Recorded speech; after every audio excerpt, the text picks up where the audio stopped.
Megamind is better than you remember, and here's why. Hey there, this is your Matt Dude with too much time on his hands, Doodlemite here with another video. And today, I want to talk about the glorious film that is Megamind. Megamind, incredibly handsome criminal genius and master of all villainy. And mainly it's because of the fact that this movie was so ahead of its time.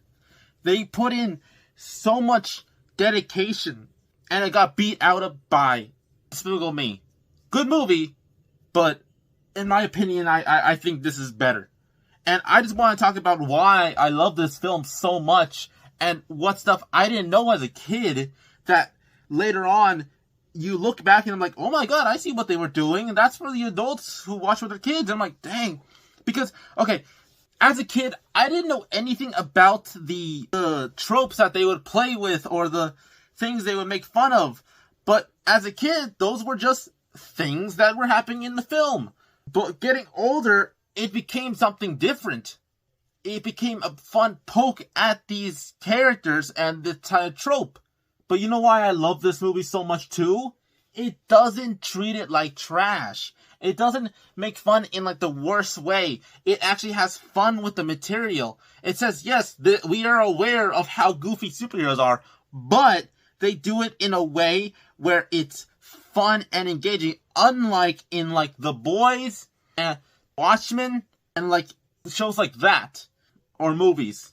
I'm not really a fan of when things get too cynical to the point where like you're just watching power for the sake of power with no actual substance. And what's interesting about this film is it got beat out by Me, but I feel like it has so much to it. It was ahead of its time for it. Because a lot of the tropes that they have in this film are things that weren't really considered mainstream. They were more for comic people, if you really think about it. The tropes were in certain films, but they weren't as popular. Yes, we had Iron Man out already. We had the Hulk out. But I think that's about it. We didn't get the Avengers yet. It wasn't that big yet of superhero knowledge. Like, the tropes weren't there. Yes, we had Christopher Reeve's Superman. Yes, we had some of Batman. But that's about it. And I know this is more of a parallel to Superman stuff than it really is to any superhero. But they still have, like, things like gadgets for Batman, you know, the story, everything. And the fact that the way that they're able to poke fun, like, I'm going to point some out. The joke about how he gets into Earth.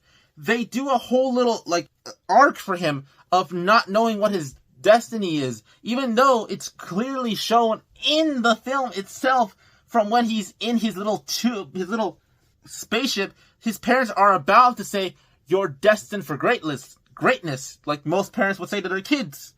But again, he doesn't hear it, and so he gets shot up in space. But it's funny because it's like, this implies in their world, they're supposed to move out by their babies, or at least that's what he thinks that the world is supposed to be, because I don't think Megamind got any, like, indication of how his family was, because we don't see him talking to his dead family. We just see that what he thinks his parents would want because of what happened when he was getting older. He was bullied. He was ridiculed. He was literally raised in a freaking prison.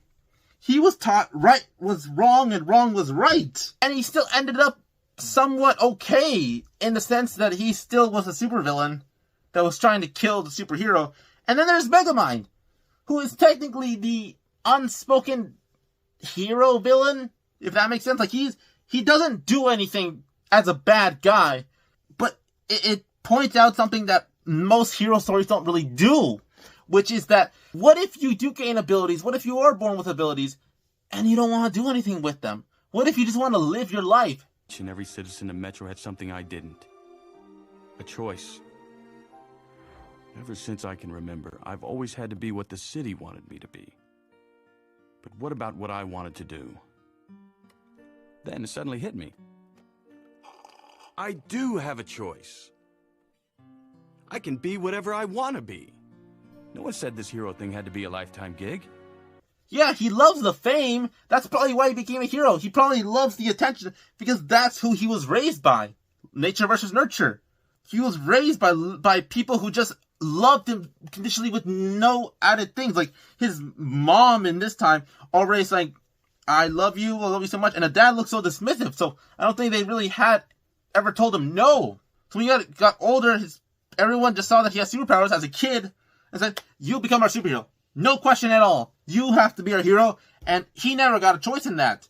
So they point that out in this film, this 2010 film, that what if someone with abilities doesn't want to be a superhero? Is that selfish? Of course it is, because he has the ability to save people, and he chooses to fake his death to avoid that. And they point that out, that he's being selfish. How could you do this? Oh, the people of the city relied on you and you deserted them. You left us in the hands of him. No offense. No, I'm with you. And that the villain has to rise up to be a hero because of his own mistake. He wanted to stay the villain because he was comfortable with that. He was comfortable with the fact that this was his entire life. Everyone expected him to be a bad guy, so he became that bad guy. But he would do it with fun. They had fun. The way they portrayed Megamind and Metro Man with their fighting styles and like how they would fight is like two brothers basically bickering or they're playing along. In case you haven't noticed, you've fallen right into my trap. You can't trap justice. It's an idea, a belief. Even the most heartfelt belief can be corroded over time. Justice is a non-corrosive metal. But metals can be melted by the heat of revenge. It's revenge, and it's best served cold. But it can be easily reheated in the microwave of evil. Well, I think your warranty is about to expire. Maybe I got an extended warranty. Warranties are invalid if you don't use the product for its intended purpose. Oh, girls, you're both pretty. Can I go home now?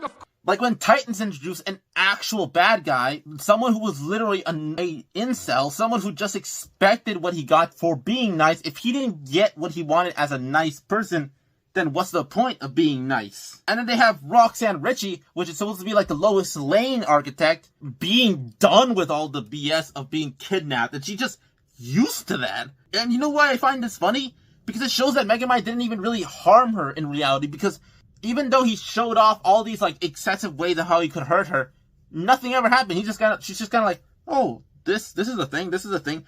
So it shows that he never really wanted to be a bad guy. But then when Titan, Hal Stewart, love that name, parallel to Hal Jordan and Jon Stewart, Green Lanterns, when he gets the abilities and he ends up being a bad guy, even when Megamind was trying to teach him how to be a good guy, trying to be a good guy himself, because he was trying to impress her, because Megamind realized that after killing the hero, he had to have a disguise. He had to hide who he is as a person. He couldn't just reveal that, hey, this is me, because I literally ended a hero's life. But when he found actual positivity and goodness from someone who's treating him like a human being, in the sense, like, you know, like a good person, he doesn't want to be a bad guy. He was actually shown kindness. He was shown respect, honesty, being loved, basically, by basically the person he kidnapped so much, which is still weird in my case. So the fact that makes him want to be a good person, realizes that he has morals, even the nature versus nurture thing. What is it going on here? Megamind was nurtured to be a bad guy. Metro Man was nurtured to be a superhero, but like a narcissist superhero. Like, even his costume is supposed to be like Elvis.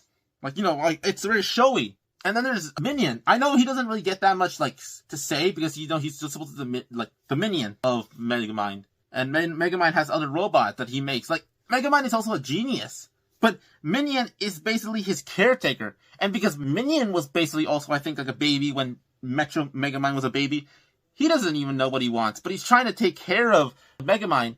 And Megamind, after a while, just doesn't want him. But the way their interactions is so beautiful, because they act like actual family. Now, back to laughing. When then there's someone like Metro Man at the end, he just wants to be left alone. He doesn't want any of that. And Megamind has to learn to be a hero himself. And I want to explain one thing that I find really fascinating. In that moment when Megamind says he doesn't want to be a hero anymore, he says he wants to go home. But you know where that home is to him? The prison. It's not like his lair where he gets all these tools and all that stuff. No, it's where he knows home is, where he's been so often. Because he's been in prison since he was basically a baby. He wasn't given that choice. Which is also really weird to think about, because yes, he also broke out of the prison as a baby, but then he was also put back into it. You know, that still finds so super strange to me in general. But they bring in all these tropes and stereotypes and put it in a blender and mixes it all together. The villain becomes a hero, and the hero secludes himself. The supposedly hero's journey for someone else becomes the villain. He doesn't become a hero, the villain becomes the hero because of his own mistakes. But there's one thing I want to say. One thing that I love this film. I love this film so much. It revolutionized the idea of superheroes and the jokes about him. At the end, they make Megamind the hero of Metro City, or I guess Metro City, how it's actually said. I like Metro City better. But I don't think it was ever revealed that Metro Man was alive. Like, yes, they show that little teaser that says, like, sorry, my friend, which is a parallel to the beginning of the film where one of Megamind's robots show up. But no. The guy didn't seem to recognize him, so do people probably still think that their best favorite hero is dead, and then just appoint this hero who was originally a villain for probably most of those people's lives is now just the person to save them just because they stopped them from like a lunatic, ending them all. And I get it, but still, it's like saying a war criminal gets leniency and becomes a hero because he stopped a terrorist or something, if that makes sense. Weird ending, but I get what they're doing. I think it would have just been better if they realized that Metro Man was alive, and then like they'd say that he's disowned because he literally did not want to be a hero. Still his choice, but makes sense. By the way that was shown of how Megamind and Metro Man talked, probably Metro Man knew that Megamind wasn't trying to be a hero, because in that sentence when he says, little buddy, there's a yin for every yang. If there's bad, good will rise up against it. It's taken me a long time to find my calling. Now it's about time you find yours. That means he genuinely cared about this person. The way they talked to each other was like siblings. It's so sweet, even then. But this movie never forgets to have fun with itself. It takes tropes that they have. They joke about like games, comics, shows, movies, and they have fun with all that. This movie was just so amazing as a kid, and it gets better the more you watch it. So, yeah.